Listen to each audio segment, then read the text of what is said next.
I'm Melissa Deese, adult librarian at the Northeast Branch Library.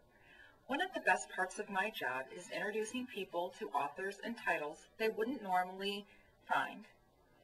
One place I encourage all adults to check out is the young adult or teen section.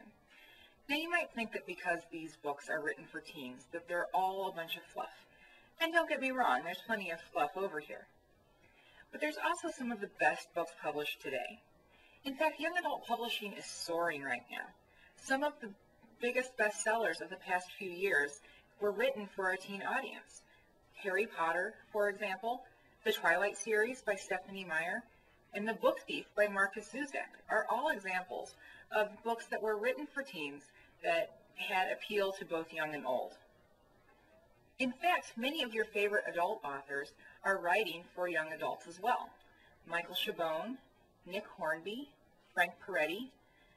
James Patterson writes a series of books for teens called Maximum Ride about a group of teenagers in a futuristic society who are working together to save the world. Neil Gaiman, who recently won the Newbery Award for his book, The Graveyard Book, writes for every age group: adults, children, teenagers, graphic novel fans, science fiction readers.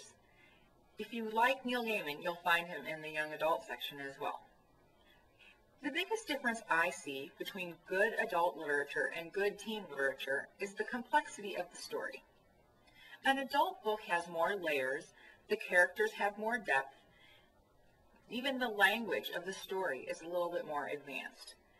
But that doesn't mean that the storytelling suffers in a young adult book.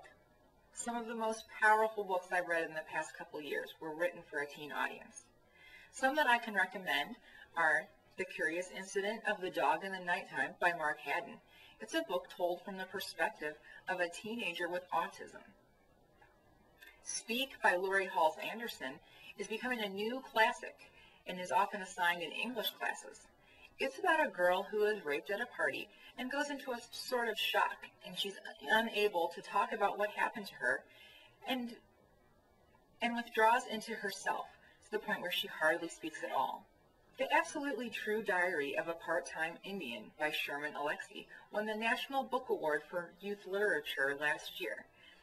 It's about a teenager living on an Indian reservation in Washington state who sees the cycle of poverty and alcoholism in his own family and chooses to enroll in an all-white school off-reservation.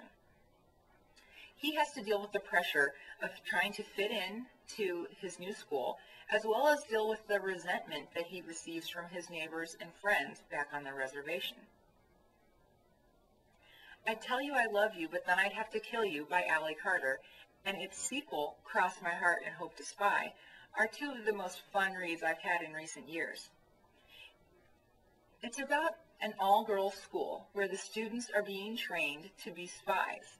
They're some of the most brilliant minds in the world, but when it comes to dealing with boys and fashion and other concerns that most teens experience, they're completely out of their depth.